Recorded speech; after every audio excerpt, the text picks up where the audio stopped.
नमस्कार, मी पूजा तुमचं खूप सारं स्वागत करते आपल्या एका नवीन व्हिडिओमध्ये। तर आजच्या व्हिडिओमध्ये आपण काय बघणार आहोत, तर आजच्या व्हिडिओमध्ये आता येणाऱ्या सगळ्या सणांसाठी ज्या काही टिप्स आणि ट्रिक्स आहेत त्याच मी तुमच्याबरोबर आज शेअर करणार आहे। आणि जास्त करून त्या महिलांना ह्या उपयोगी पडणार आहे जे बाहेर जाऊन काम करतात, त्यांना म्हणजे घरी पण वेळ द्यावा लागतो आणि बाहेर पण।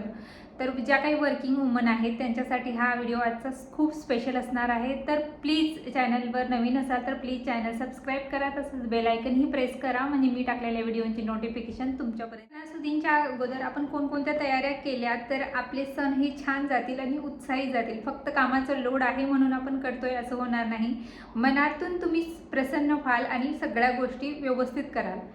तर त्याच्यासाठी आजच्या काही टिप्स आहेत। तर पहिली गोष्ट, आपल्या सगळ्यात पहिले आपल्याला जे करायचं आहे घरातली क्लिनिंग करून घ्यायची आहे।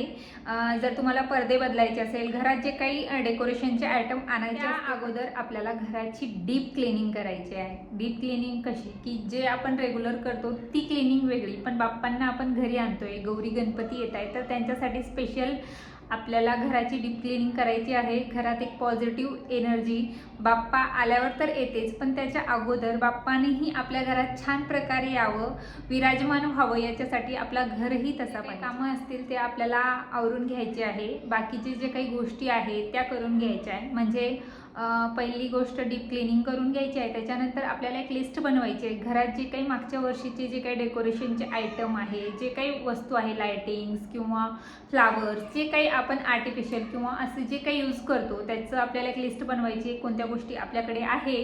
आणि इको फ्रेंडली जोपर्यंत आपण गणपती बनवू तर ते वातावरणातही त्याच्यासाठी चांगलंच आहे आणि आपल्या घरासाठीही चांगलंच आहे। जेवढं होईल शक्य होईल तेवढं इको फ्रेंडली गणपती घ्या। आणि सजावटही जास्त आपण असं टाकून देऊ किंवा असं काहीतरी होईल, वातावरणावर त्याचा परिणाम होईल किंवा निसर्गावर वाईट परिणाम होईल अशा गोष्टी टाळा। जेवढं होईल तेवढं सोबर। गणपती बाप्पा असं म्हणत नाही की माझ्यासाठी खूप सारा महागड्या वस्तू आणा किंवा ह्या गोष्टी आणा।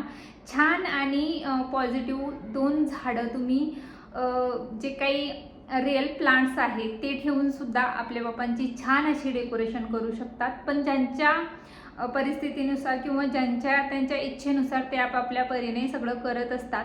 तर आपल्याला एक लिस्ट बनवून घ्यायची आहे, जे काही वस्तू आणायच्या आहे किंवा घरातून जे काही वस्तू आपल्याला मागच्या वर्षी खराब झाल्या आहेत त्यांना व्यवस्थित करून आणायच्या, दुरुस्त करून आणायच्या, त्या गोष्टींची लिस्ट बनवायची आहे आणि त्या सगळ्या गोष्टी आणून घ्यायच्या आहेत। त्याच्यानंतर येतो आपण सजावटी किंवा सणासुदी यांच्याकडे खूप लक्ष देतो, आपलं स्वतःची तयारी आपण करत नाही मेन म्हणजे।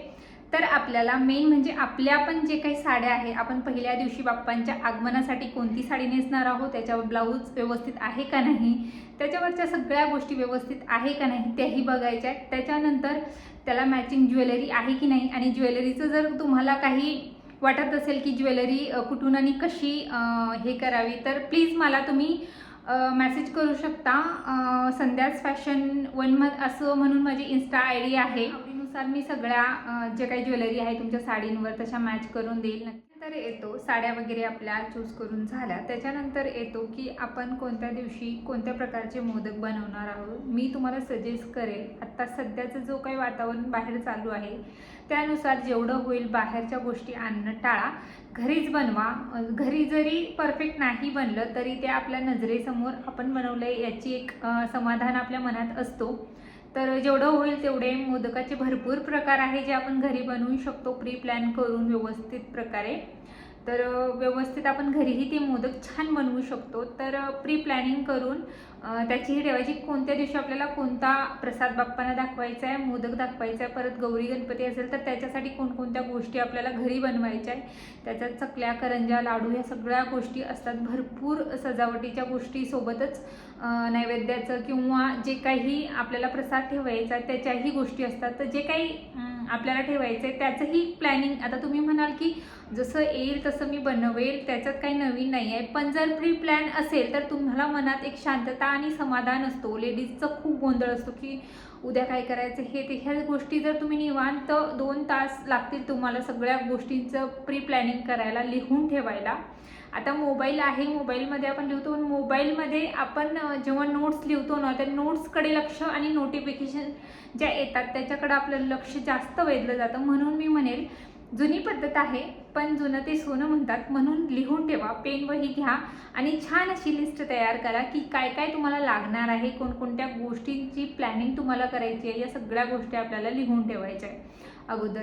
ह्या सगळ्या गोष्टी झाल्या, त्याच्यानंतर जी काही देवघरात जे काही गोष्टी आहे अशा की ज्या आपल्याला त्यांना बदलायचं आहे किंवा काही नवीन त्याच्यात ॲड करायचं, तर त्याही त्याच्याकडे लक्ष देणं तेवढंच गरजेचं आहे. त्याच्यात तांब्या पितळाच्या ज्या काही वस्तू असतात त्या म्हणजे एक वर्षभर जास्त करून वापरल्या जात नाही. मोठ्या समया किंवा मोठे दिवे ह्या सगळ्या गोष्टी आपल्याला छान अशा क्लीन करून ठेवायच्या आहे. त्याचे व्हिडिओ मी नक्कीच होईल तर तुमच्याबरोबर शेअर करण्याचा प्रयत्न करेल की कशाप्रकारे आपण जास्त झंझट न करता घरीच गोष्टी क्लीन करू शकतो. तर हे झालं क्लिनिंगचं आणि सजावटीचं, ह्या सगळ्या गोष्टी झाल्या. आता त्याच्यात नवं काय अजून, तर प्रसाद सांगितलं, सगळ्या गोष्टी सांगितल्या. त्याचबरोबर आपल्याला जे पाहुणेपै आपल्याकडे येणार आहे त्यांचीही लिस्ट तयार करायची की कोणाला आपल्याला बोलवायचं किंवा कुठं जायचं आहे. सगळ्या गोष्टी आपण त्या गोष्टींचीही आपल्याला लिस्ट बनवायची आहे की कोणत्या गोष्टींमध्ये आपल्याला काय द्यायचं आहे किंवा कोणाला आपल्या घरी आल्यानंतर त्याला फराळाचं काय द्यायचं आहे किंवा काय कशा प्रकारे आपण पॅकिंग किंवा काय गोष्टी आपण देऊ शकतो. ह्या सगळ्या गोष्टींचीही आपल्याला लिस्ट बनवणं खूप गरजेचं आहे.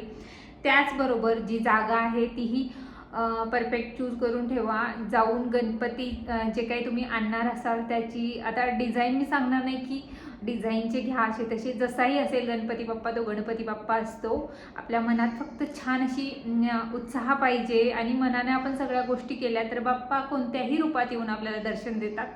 तर मी सांगेल की जेवढ्या साध्या आणि सरळ गोष्टी असेल तेवढ्या नक्कीच प्रिपेअर करा आणि चांगल्या प्रकारे जी काही मूर्ती आणायची आहे त्याचीही बुकिंग करून ठेवा. सगळ्या गोष्टी वेळेवर होत नाही, त्याच्यामुळे मी सांगते की नक्की अशा प्रकारे प्लॅनिंग करा. तुमची प्लॅनिंग तुम्हाला नक्की नंतर आठवेल की मी हा व्हिडिओ बघितला होता आणि त्याच्यात जे काही सांगितलं होतं त्या सगळ्या गोष्टी मला युजफुल ठरल्या. तर नक्कीच तुम्हाला ठरतील त्या आणि तुम्हाला लक्षातही राहतील.